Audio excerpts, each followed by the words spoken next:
सत्यार्थ प्रकाश की इस भूमिका की कक्षा में आप सभी का स्वागत है। कल हम लोगों ने पढ़ा था कि सत्यार्थ प्रकाश ग्रंथ के बनाने का स्वामी दयानंद का क्या उद्देश्य था, क्या इसके पीछे प्रयोजन था। दूसरा हमने पढ़ा कि सत्य क्या होता है। तो अब आगे पढ़ेंगे। पुस्तक आप सभी के पास में होंगी, पुस्तक सभी रखेंगे और एक पेंसिल भी ज़रूर रखेंगे। ऋषि लिखते हैं कि जो मनुष्य पक्षपाती होता है वह अपने असत्य को भी सत्य और दूसरे विरोधी मत वाले के सत्य को भी असत्य सिद्ध करने में प्रवृत्त होता है, इसलिए वह सत्य मत को प्राप्त नहीं हो सकता। देखो, पक्षपाती मनुष्य की एक पहचान है। पहचान यह है कि यदि वो गलत है या उसके साथी गलत हैं तो भी वो उनका ही साथ देगा। और जो मनुष्य धार्मिक होता है वो न्यायपूर्वक कार्य करता है, वो जो सही है उसका साथ देता है। यदि उसके परिवार का कोई गलत होगा तो भी उसका साथ नहीं देगा, और यदि उसका शत्रु ठीक होगा तो वो शत्रु का साथ दे देगा। अर्थात जो सही व्यक्ति होता है वो सही का साथ देता है हमेशा, चाहे सत्य कहीं भी हो। मैंने बहुत समय पहले एक विचार पढ़ा था कि ये मायने नहीं रखता कि आप जीतो या मैं जीतूं, मायने रखता है कि जीत सत्य की होनी चाहिए, जीत सही की होनी चाहिए। तो पक्षपाती मनुष्य की पहचान है। जैसे कि हमारे देश के अंदर बहुत सारी राजनीतिक पार्टियां हैं। अब किसी भी राजनीतिक पार्टी का कोई नेता कोई बयान दे देता है, बेशक उसका बयान गलत हो, लेकिन उसकी सारी पार्टी के लोग उसके समर्थन में आ जाते हैं। क्यों? क्योंकि वो पक्षपाती हैं। वो सही के समर्थन में नहीं है, वो अपने नेता के समर्थन में है। वो सारे लोग पक्षपाती हैं। कई बार क्या होता है, बच्चों के बीच में झगड़े हो जाते हैं, शिकायत घर तक जाती है। तो कुछ माएँ ऐसी होती हैं, कुछ क्या कहूँ, अधिकतर, ठीक है, अधिकतर माएँ ऐसी होती हैं, यदि उनके बच्चों की गलती भी होगी तो भी वो अपने बच्चों का ही साथ देती हैं। देखो, 100% नहीं कहा मैंने, लेकिन अधिकतर ऐसा होता है। ठीक, कभी मैंने बहुत समय पहले एक कहानी सुनी थी कि एक बच्चा था और धीरे धीरे बड़ा भी हुआ। तो ये स्थिति समझना कि उस बच्चे को सज़ा दी गई जज के द्वारा कि भाई इसको जो है जेल के अंदर डाला जाएगा और इसको 10-12 साल की सज़ा होगी। तब उसकी माँ उससे मिलने आई। तब वो अपनी माँ से एक बात कहता है कि आज मुझे जो है 10 या 12 वर्ष की सज़ा हो रही है, उसके पीछे का सबसे बड़ा कारण आप हो। क्योंकि जिस समय मैंने गलत कार्य करना शुरू करा था उस समय जो है आपके पास में भी शिकायतें आई थी, लेकिन आपने मुझे समझाने की जगह मेरा ही साथ दिया। तो धीरे धीरे क्या है, मेरा हौसला बढ़ने लगा और मैं और गलत कार्य करने लगा। और देखो, आज उन गलत कार्यों को करते करते स्थिति ये आ गई है कि मुझे जो है इतने वर्षों की सज़ा दी जा रही है। तो कहने का अर्थ क्या है कि जहाँ भी कुछ गलत होता है नहीं, उसको तभी रोक देना चाहिए। ये नहीं कि वो मेरा कोई कर रहा है तो वो ठीक है। गलत गलत होता है, चाहे वो आपका करे चाहे आप करो। तो पक्षपाती मनुष्य कभी सत्य को प्राप्त नहीं होगा, क्योंकि वो अपने झूठ को तो सत्य मानेगा और दूसरे के सच को भी झूठ मानता है।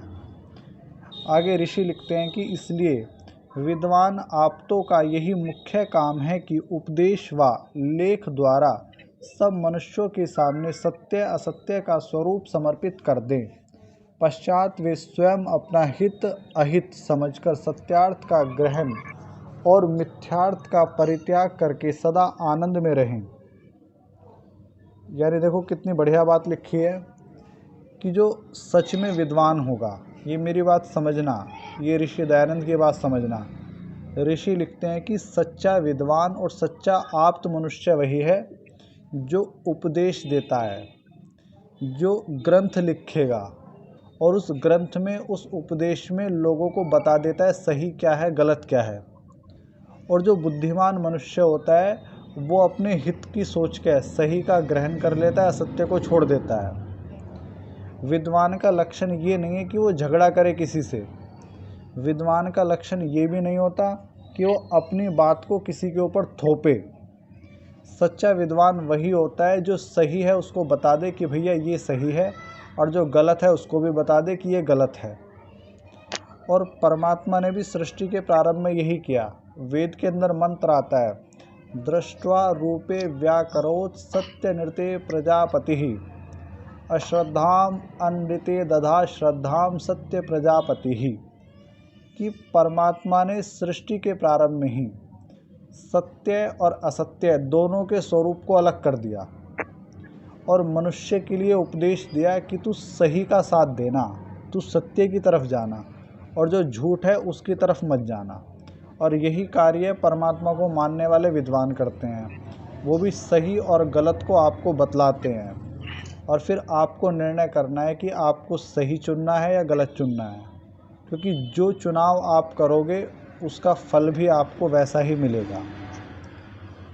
आगे ऋषि लिखते हैं कि मनुष्य का आत्मा सत्य असत्य का जानने वाला है, तथापि अपने प्रयोजन की सिद्धि, हठ, दुराग्रह और अविद्या आदि दोषों से सत्य को छोड़ असत्य में झुक जाता है।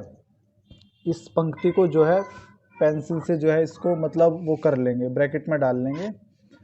ये पंक्ति मुझे बहुत अच्छी लगती है और कई बार मैं इस पंक्ति के ऊपर ही उपदेश देता हूँ, और मेरे उपदेश का विषय रहता है कि मनुष्य गलत कार्य आखिर करता क्यों है। तो इस ऋषि दयानंद की पंक्ति में इस प्रश्न का उत्तर दिया गया है कि मनुष्य गलत कार्य क्यों करता है। तो ऋषि ने लिखा है कि मनुष्य जो है वो गलत कार्य इसलिए करता है जिसके पीछे या तो उसका क्या है, स्वार्थ है, या फिर उसका हठ और दुराग्रह है, या फिर उसके भीतर जो है अज्ञान है। इन्हीं कारणों से जो है व्यक्ति गलत कार्य करता है, और हर गलत कार्य करने वाले को ये पता है कि क्या गलत है और क्या सही है। अब कोई व्यक्ति यदि दूध के अंदर पानी मिला के बेचे तो क्या उसको पता नहीं है कि मैं गलत कार्य कर रहा हूँ? अरे जब भी आप कोई गलत कार्य करते हो तो आपके भीतर बैठा हुआ परमात्मा तुरंत आपको टोकता है, तुरंत आपको कहता है कि नहीं ये गलत है। ठीक, तो मनुष्य गलत कार्य करता है स्वार्थ के कारण। उसको स्वार्थ है कि उसे 4 पैसे मिलेंगे। ठीक, तो मनुष्य जानने वाला है कि क्या मेरे लिए गलत है, क्या मेरे लिए सही है, लेकिन बस उसको स्वार्थ है। अब जो लोग सामान बेचते हैं, जो लोग कम तोलते हैं, जो लोग मिलावट करते हैं, जो लोग मूल्य से दुगना तिगना करके चीज़ों को बेचते हैं, जो लोग जब कभी हमारे सामने कोई संकट आता है, जैसे कोरोना का समय आया या फिर कई जगह बाढ़ आ जाती है, आपदाएं आ जाती हैं, तो वो 2 रुपये की चीज़ को 10 रुपये में बेचने लग जाते हैं। क्या उनको जानकारी नहीं है कि वो गलत कर रहे हैं? लेकिन अपने प्रयोजन की सिद्धि के कारण वो लोग गलत कार्य करते हैं। तो हमेशा एक चीज़ ध्यान रखना, यदि आप गलत कार्य कर रहे हो, बेशक आपका स्वार्थ है, हमेशा ध्यान रखना गलत गलत ही होता है, इसलिए कभी भी गलत कार्य मत करो। अच्छा, कुछ लोग क्या है, हठी हैं, दुराग्रही हैं। दुराग्रह शब्द का अर्थ भी हठी ही होता है, जो गलत काम के लिए जिद कर ले।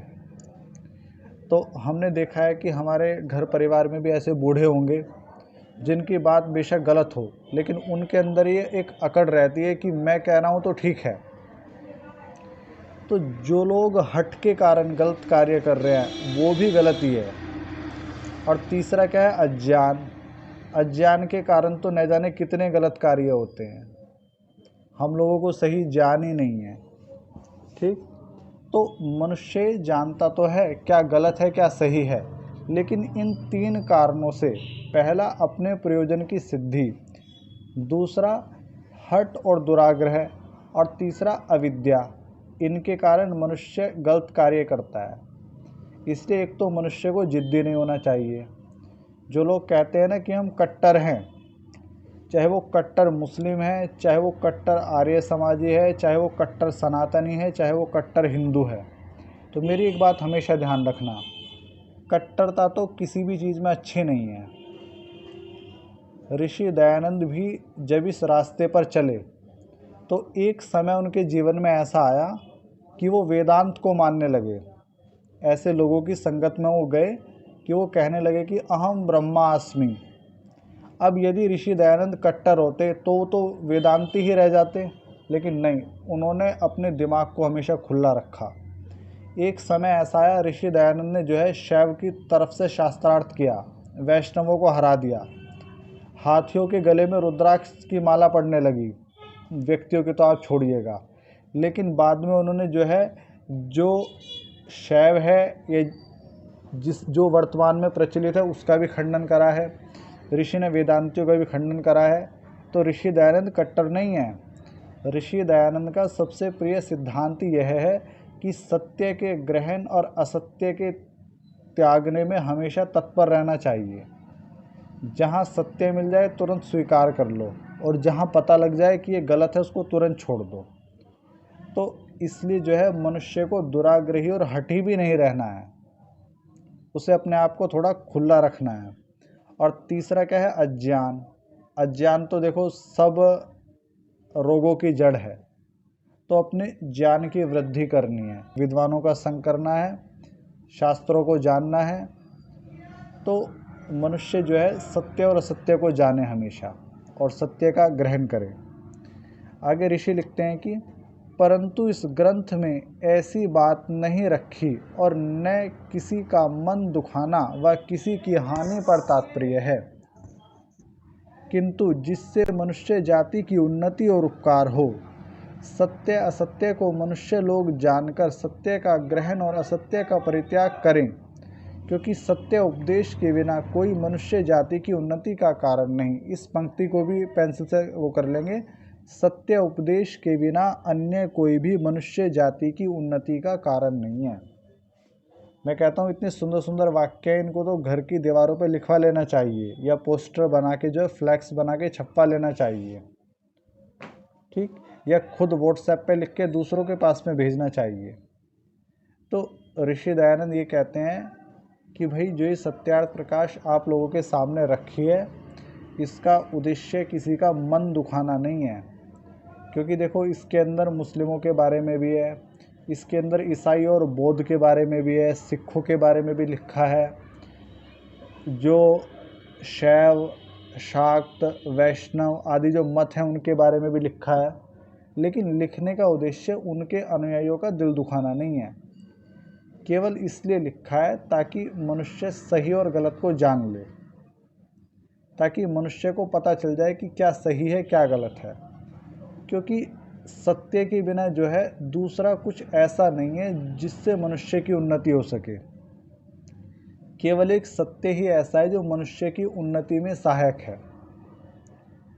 आगे, इस ग्रंथ में जो कहीं कहीं भूल चूक से अथवा शोधने व छापने में भूल चूक रह जाए, उसको जानने जनाने पर जैसा वह सत्य होगा वैसा ही कर दिया जाएगा। देखो मैंने भी कहा था नहीं, ऋषि दयानंद कट्टर नहीं है, इसलिए आप भी मत कहा करो कि हम कट्टर आर्य समाजी हैं, ठीक है। कट्टर नहीं, आपको आर्य समाजी बनना है, आर्य समाज के नियमों के अनुसार चलना है, ठीक। यदि आपके नियम और आपके कानून सारे अच्छे हैं तो सबको दिख जाएगा, आपके कहने की ज़रूरत नहीं है। ऋषि ने लिखा है कि यदि आपको लगता है नहीं ग्रंथ के अंदर कुछ भूल चूक रह गई है, कुछ छापने में कुछ लिखने में, तो आपको बता देना है, हम लोग उसको ठीक कर लेंगे। वो ये नहीं कहते जिस तरह मुस्लिम कहते हैं कि कुरान के अंदर तो गलती है ही नहीं। कुरान तो बिल्कुल सही है, बेशक उसमें कितनी ही गंदी बातें क्यों ना लिखी हों, उल्टी सीधी बातें क्यों ना लिखी हों। ऋषि ऐसे नहीं है, ठीक। तो कट्टर मुस्लिमों को ही रहने दो, क्योंकि वो अकल के ऊपर दखल नहीं देते। आप लोग कट्टर मत बनो, आप लोग समझदार बनो, बुद्धिमान बनो, विवेकवान बनो। आगे लिखते हैं कि और जो कोई पक्षपात से अन्यथा शंका व खंडन मंडन करेगा उस पर ध्यान न दिया जाएगा। हाँ, जो वह मनुष्य मात्र का हितैषी होकर कुछ जनावेगा उसको सत्य सत्य समझने पर उसका मत संग्रहित होगा। यानी यहाँ तक ऋषि दयानंद ने कहा है कि यदि कोई सही बात कहता है ना और वो बात ऐसी है जिससे पूरी मनुष्य जाति का हित हो, तो ऐसा जो है उसको भी शामिल कर लिया जाएगा। ऐसा नहीं है कि उसको जो है उसकी बात नहीं मानी जाएगी। यदि कोई सही है तो देखो उसको स्वीकार कर लिया जाएगा, कोई ऐसी बात नहीं है, कोई दिक्कत वाली बात नहीं है। ठीक, आगे लिखते हैं कि यद्यपि आजकल बहुत से विद्वान प्रत्येक मतों में हैं, वे पक्षपात छोड़ सर्वतंत्र सिद्धांत अर्थात जो बातें सबके अनुकूल सब में सत्य है उनका ग्रहण, और जो एक दूसरे से विरुद्ध बातें उनका त्याग कर परस्पर प्रीति से वर्ते वर्तावें तो जगत का पूर्ण हित होवे। यानी ऋषि दयानंद भी इस बात को जानते हैं कि खाली विद्वान सनातन के अंदर ही नहीं है, खाली पौराणिकों के अंदर नहीं है, खाली आर्य समाज के अंदर ही नहीं है, विद्वान हर जगह हैं। और जो विद्वान हैं उनको करना क्या है, जो सिद्धांत सबके लिए एक जैसे हैं ऐसे सिद्धांतों को वो स्वीकार करें।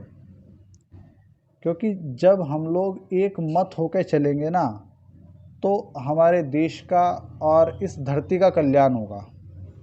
ठीक, यदि हम आपस में ही बैर रखेंगे तो फिर विनाश ही होगा। अब सर्वतंत्र सिद्धांत होते क्या हैं?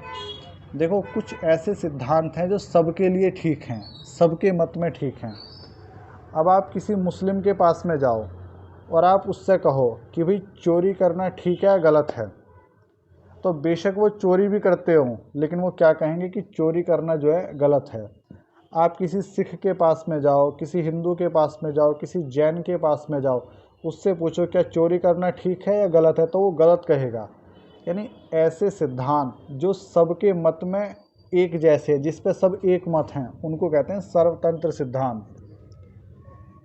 जैसे आप किसी से पूछो कि भाई क्या झूठ बोलना चाहिए या नहीं, तो हर व्यक्ति ये कहता है, बेशक कितना झूठा व्यक्ति क्यों ना हो, वो भी ये कहेगा कि भाई झूठ बोलना गलत है। तो ऐसे सिद्धांत जो सबके मतों में एक जैसे हैं, जिनके ऊपर सब सहमत है, वो कहलाते हैं सर्वतंत्र सिद्धांत। अभी देखो, जब बातें चल रही है तो मैं आपको एक बात बताता हूँ। मैं अभी कुछ दिन पहले फेसबुक चला रहा था, तो फेसबुक के अंदर जो है जैसे छोटी छोटी रील्स आती हैं ना, तो एक रील्स आई, एक पुरानी जो है फिल्म है। आखिर मुझे तो ये भी नहीं पता मैंने कब फिल्म देखी है, काफ़ी टाइम हो गया। तो एक गोविंदा की एक फ़िल्म की एक रील आई। उस रील के अंदर मैंने जो नोट करी बात वो मैं आपको बताता हूँ। तो वहाँ पीछे एक दुकान थी और उस दुकान के अंदर जो है चोरी का माल लिया जाता था। तो उस दुकान के नीचे लिखा हुआ था कि यहाँ पर चोरी का माल पूरी ईमानदारी के साथ में लिया और दिया जाता है। यानी चोरी के उसमें भी क्या है, ईमानदारी। कहने का मतलब क्या है, चोर भी हमेशा ये सोचता है कि उसकी चोरी ना हो। झूठ बोलने वाला भी हमेशा ये चाहता है कि उसके साथ कोई झूठ ना बोले। ठीक, गलत कार्य करने वाला भी ये सोचता है कि उसके साथ कोई गलत कार्य ना करे। यानी गलत कार्य करना, चोरी करना, झूठ बोलना, इसको सब के सब क्या कहते हैं कि ये गलत है। तो ऐसी चीज़ें जिसमें सब एक मत हैं वो कहलाते हैं सर्वतंत्र सिद्धांत। मुझे ऐसी आशा है आप लोग समझ गए होंगे इस मेरी बात को कि सर्वतंत्र हाँ सिद्धांत क्या जी। है। मैं थोड़ा आगे और हाँ जी। समझाता हूँ आपको, क्योंकि मैं कल पूछूंगा, इसलिए नहीं मैं इतना चिल्ला रहा हूँ, समझे? कल आपसे समझ गया जी। पूछना भी तो है मुझे। ठीक, आगे समझ गया आगे जी। लिखते हैं कि क्योंकि ये बहुत अच्छी पंक्ति है, इसको आप नोट कर सकते हो। विद्वानों के विरोध से अविद्वानों में विरोध बढ़कर अनेक विध दुख की वृद्धि और सुख की हानि होती है।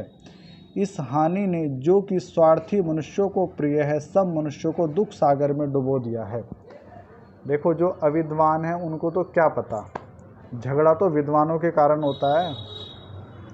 जो लोग विद्वान हैं, हमेशा एक चीज़ ध्यान रखना आप सब, विद्वान और धार्मिक दोनों अलग अलग चीज़ें हैं। विद्वान वो होता है, आजकल के विद्वान जो है नहीं, वो बड़े तेज़ होते हैं। जैसे कि आजकल के जो अफसर बनते हैं, जो अधिकारी बनते हैं, वो क्या हैं, वो विद्वान हैं। क्योंकि उनको अच्छी नॉलेज है, लेकिन वो ईमानदार हैं ये ज़रूरी नहीं है। लेकिन जो धार्मिक मनुष्य होता है वो हमेशा ईमानदार होता है। तो जीवन में विद्वान बनो या ना बनो कोई फ़र्क नहीं पड़ता, लेकिन धार्मिक ज़रूर बन जाना। सही को सही और गलत को गलत कहने की हिम्मत आपके अंदर होनी चाहिए।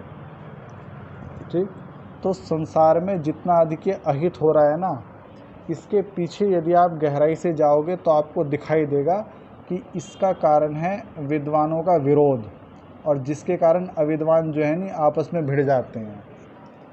आपने देखा होगा नेता बड़े तेज़ होते हैं, नेता कभी झगड़ा नहीं करेंगे, और उनके समर्थक आपस में जो है कई बार भिड़ जाते हैं, कई बार हाथापाई कर लेंगे। कई बार जो बूथ होती है जहाँ पर चुनाव होते हैं उसके बाहर भी आपको लड़ते भिड़ते हुए मिलेंगे, आपने न्यूज़ों के अंदर भी देखा होगा। तो विद्वानों के विरोध से ही जो है बहुत अधिक अहित होता है, और ऐसा अहित जो है स्वार्थी मनुष्यों को प्रिय होता है। जो धार्मिक मनुष्य है नहीं उसको दुख होता है इन चीज़ों को देख देख के। आगे पढ़ लेते हैं एक और। इनमें से जो कोई सार्वजनिक हित देखो ये जो पंक्ति है ना, ये पंक्ति मैं आप सबके लिए पढ़ रहा हूँ और अपने लिए भी पढ़ रहा हूँ, क्योंकि इस पंक्ति में आप सबका भविष्य है।